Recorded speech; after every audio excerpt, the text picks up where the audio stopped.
Now we'll go through the paraphrasing and RTCs. I'll go through stanza number 1. Don't bite your nails, Amanda. Don't hunch your shoulders, Amanda. Stop that slouching and sit up straight, Amanda. तो poem की शुरुआत ही कुछ ना करने से हो रही है.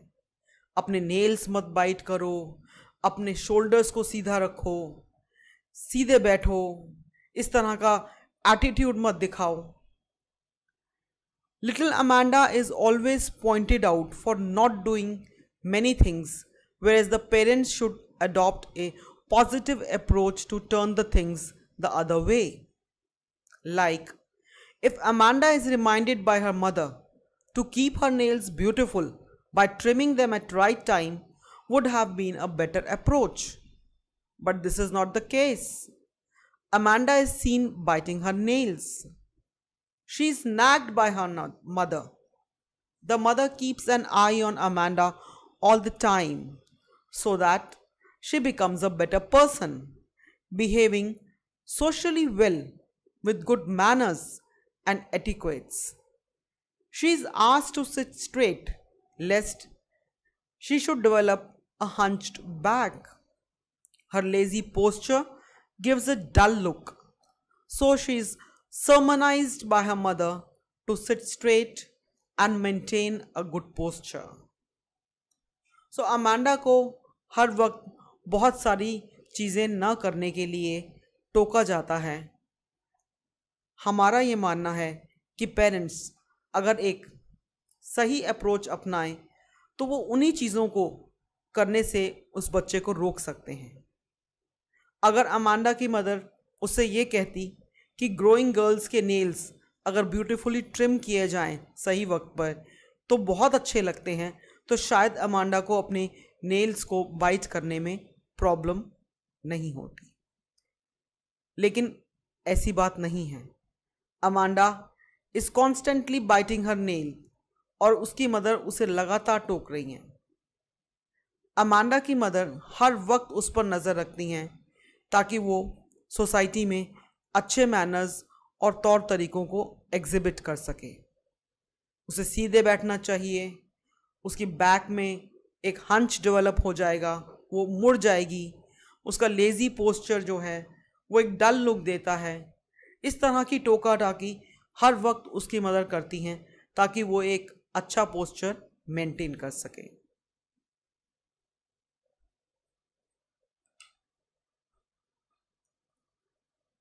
Now we'll go through some questions.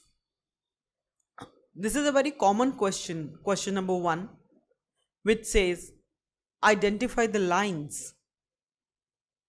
So identify the lines का मतलब होता है कि वो lines कहाँ से ली गई हैं और उसके लिखने वाले कौन हैं.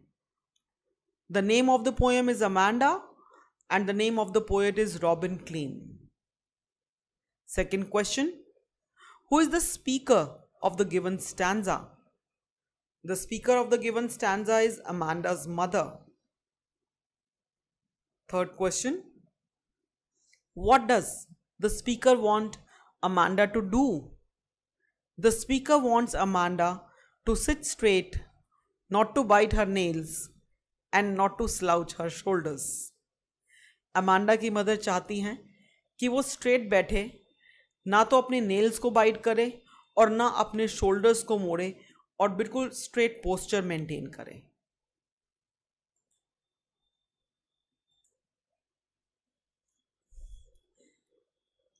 Now we'll understand stanza number 2. You can see that this stanza is written in brackets. There is a languid emerald sea where the sole inhabitant is me, a mermaid drifting blissfully. Though Amanda's mother wants her to be quite perfect, whereas she drifts in some other world of imagination, she fancies a green relaxed sea where she is the only inhabitant in the form of a mermaid who is carried slowly by the water and leading a happy life. Amanda imagine कर रही है कि एक green sea है. Emerald is the green colour of a gemstone and language refers to relaxing. एक relaxing sea है और वहां पर और कोई नहीं है, सिर्फ अमांडा है in the form of mermaid. और उस मरमेड को रिलैक्सिंगली वहां पर एक हैप्पी लाइफ लीड करने से कोई नहीं टोक रहा, ऐसा अमांडा इमेजिन करती है. और वो सोचती है कि इस तरह की लाइफ एक मरमेड की कितनी हैप्पी होगी. जबकि अमांडा की मदर चाहती हैं कि वो एक परफेक्ट गर्ल बने. So the kind of life Amanda is living in the house and the kind of world of imagination which she has created is entirely different.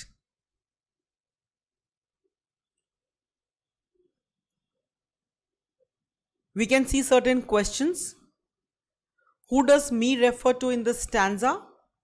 Me refers to Amanda herself. Next question. Where does Amanda imagine herself to be? Amanda imagines herself to be in a deep green sea.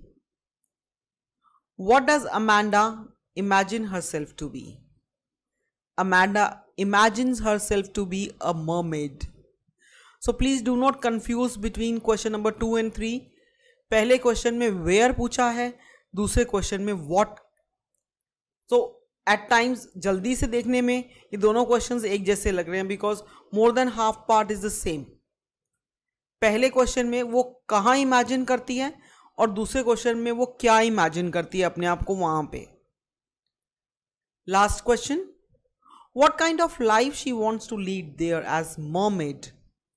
She wants to be carried away by the current of water and feel the relaxing environment there. वो ये चाहती है कि उस पानी के बहाव में, वो जो स्लो पानी का बहाव है, उसमें वो एंजॉय करे और वहां के रिलैक्सिंग एनवायरनमेंट को पूरी तरह से एंजॉय करे. Stanza number 3. Did you finish your homework Amanda? Did you tidy your room Amanda? I thought I told you to clean your shoes. इन तीनों लाइंस में अमांडा की मदर उससे कुछ ना कुछ काम की एक्सपेक्टेशंस रख रही हैं. पहले में क्या उसने होमवर्क फिनिश कर लिया? क्या उसने अपना रूम क्लीन कर लिया? क्या उसने अपने शूज टाइडी करके रख लिए? Always questioned bye her mother for finishing her task, cleaning her room and her shoes makes Amanda feel exasperated. She is expected to finish her homework in time, to keep her room neat and clean, and the shoes to be polished before being asked. Amanda की mother को उससे बहुत expectations हैं कि वो homework भी time से पहले फिनिश कर दे, रूम भी बिल्कुल क्लीन रखे, शूज टाइडी कर दे बिना कहे. ऐसी उनकी कोशिश रहती है, लेकिन वो हर वक्त उससे इन सब चीज़ों के लिए पूछती ही रहती हैं.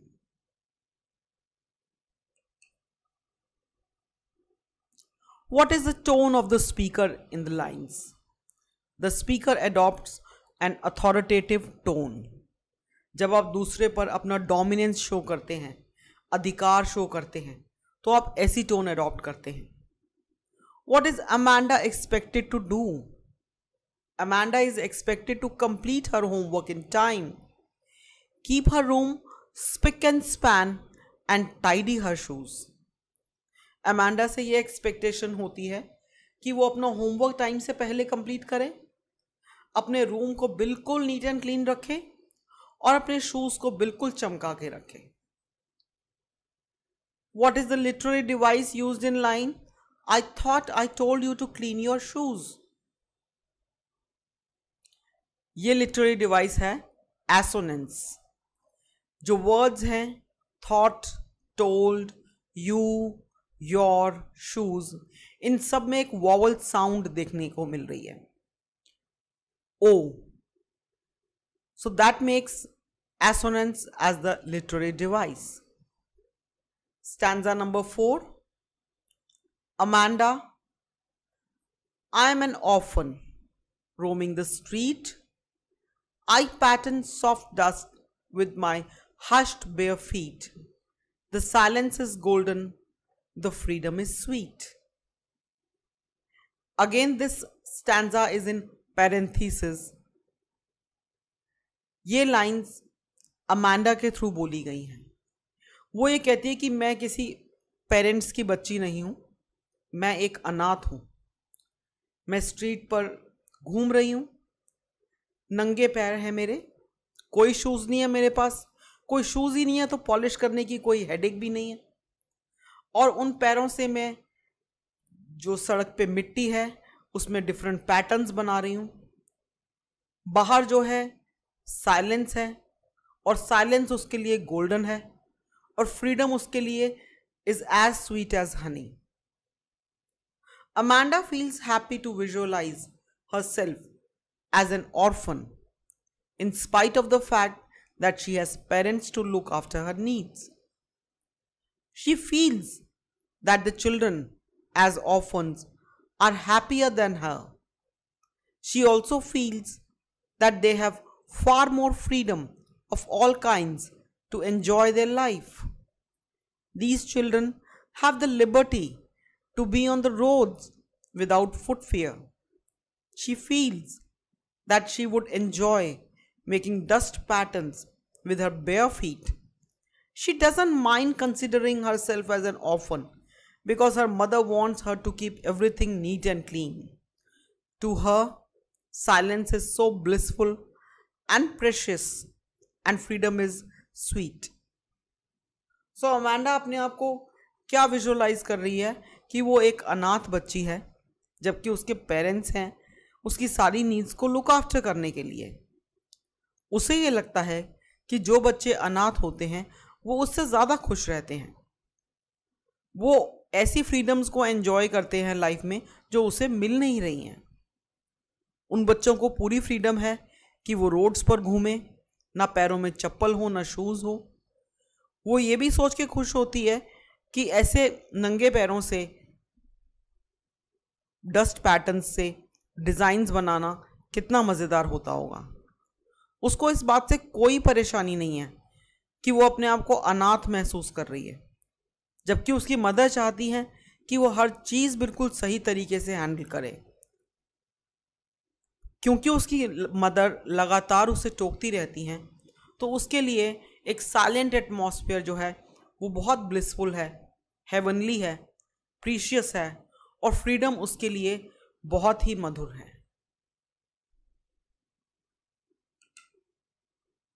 There are certain questions. Who is I in the given lines? I refers to Amanda.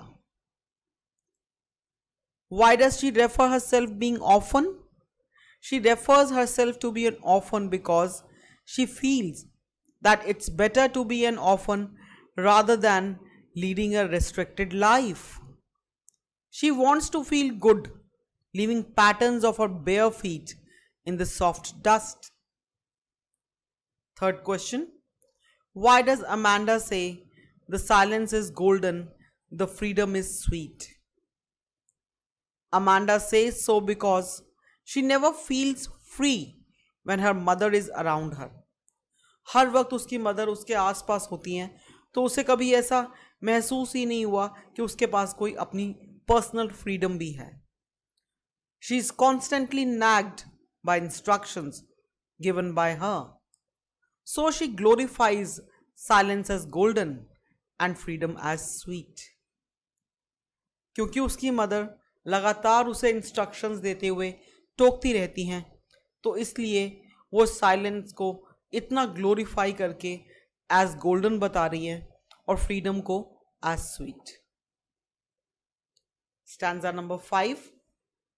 Don't eat that chocolate, Amanda. Remember your acne, Amanda. Will you please look at me when I'm speaking to you, Amanda? Now see the tone of the poet. See the tone of the mother. In the above lines, Amanda is dissuaded by her mother to eat chocolates. Amanda को chocolates पसंद है, हर बच्चे को पसंद है, लेकिन Amanda को chocolates खाने से रोका जा रहा है। उसकी मदर डिस्करेज कर रही है कि वो चॉकलेट्स नहीं खाए। क्यों? क्योंकि उसको वो रिमाइंड करवा रही हैं कि तुम्हारी एज में एक्ने की प्रॉब्लम बहुत कॉमन हो जाती है। And this is the occurrence of acne on the face that makes her mother stop Amanda eating the chocolates. She is even reprimanded for not paying attention to what her mother says. Mother को यह भी अच्छा नहीं लगता कि जब वो कुछ कह रही हैं अमांडा उनकी तरफ ना देखे या उनकी बात ध्यान से ना सुने। उनको बहुत प्रॉब्लम होती है।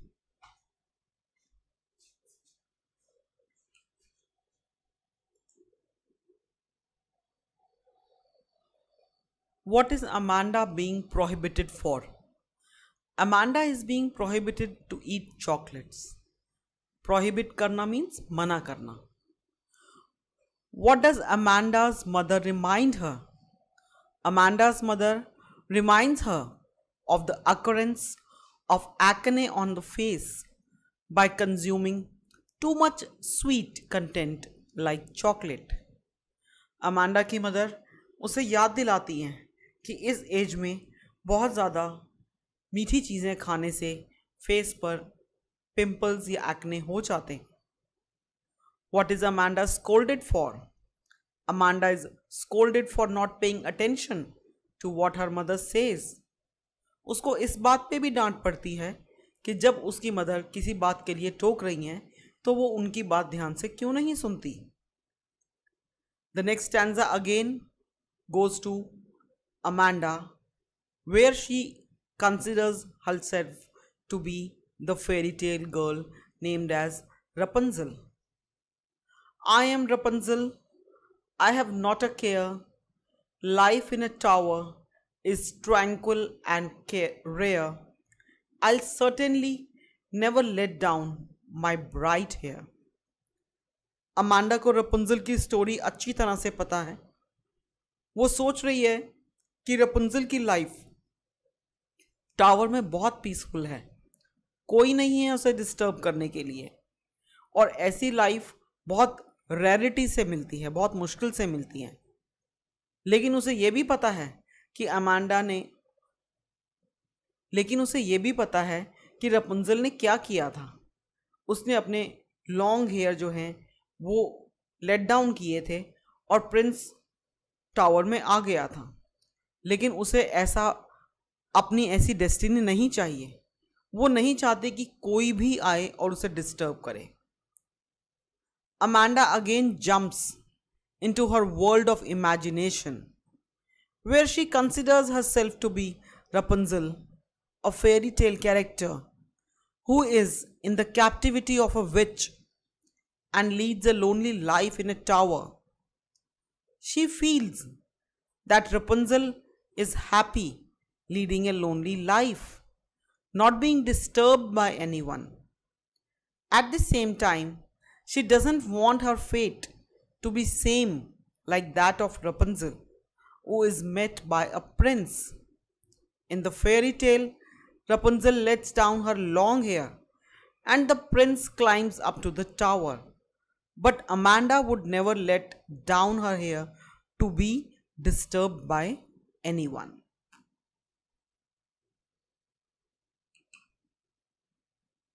First question.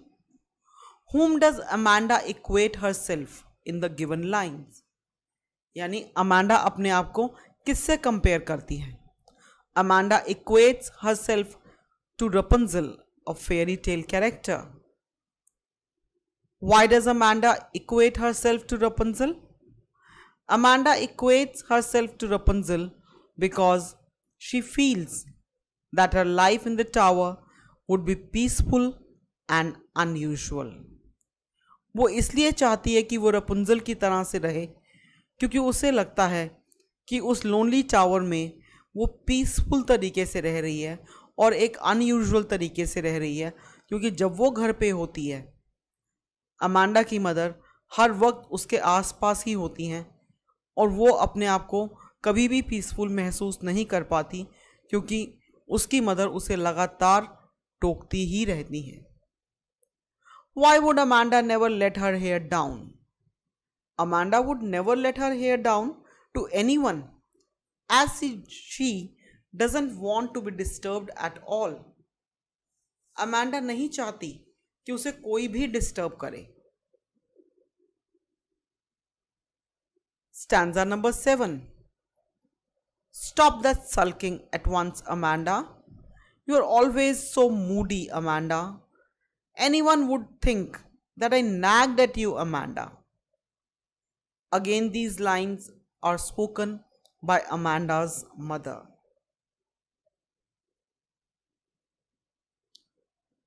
Here, Amanda's mother is being dictatorial.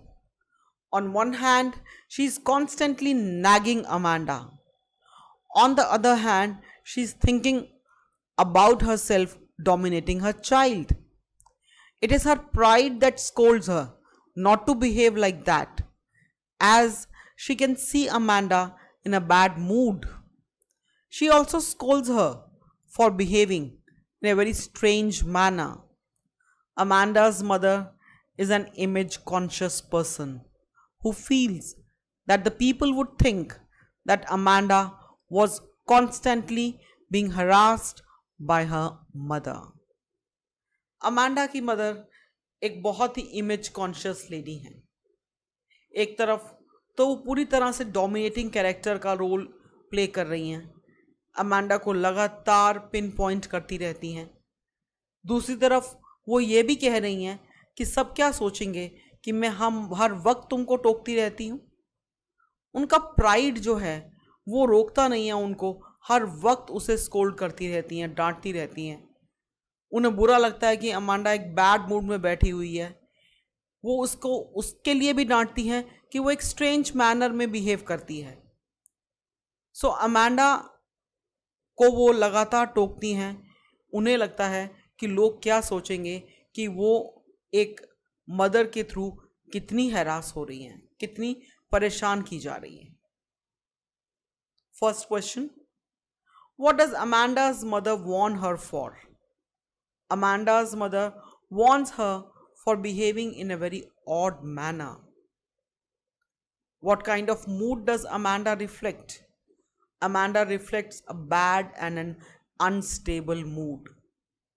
अब लगातार अमांडा को हर बात के लिए टोका जाएगा तो उसका मूड तो अनस्टेबल होगा ही और बैड भी होगा। Is Amanda's mother conscious of her face for society? Yes. She is conscious and takes this against her sense of pride. What kind of behavior does Amanda's mother show?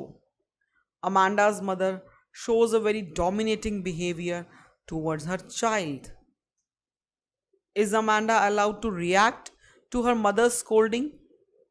Though Amanda is always pointed out by her mother for every small thing, but she has no liberty to react to it.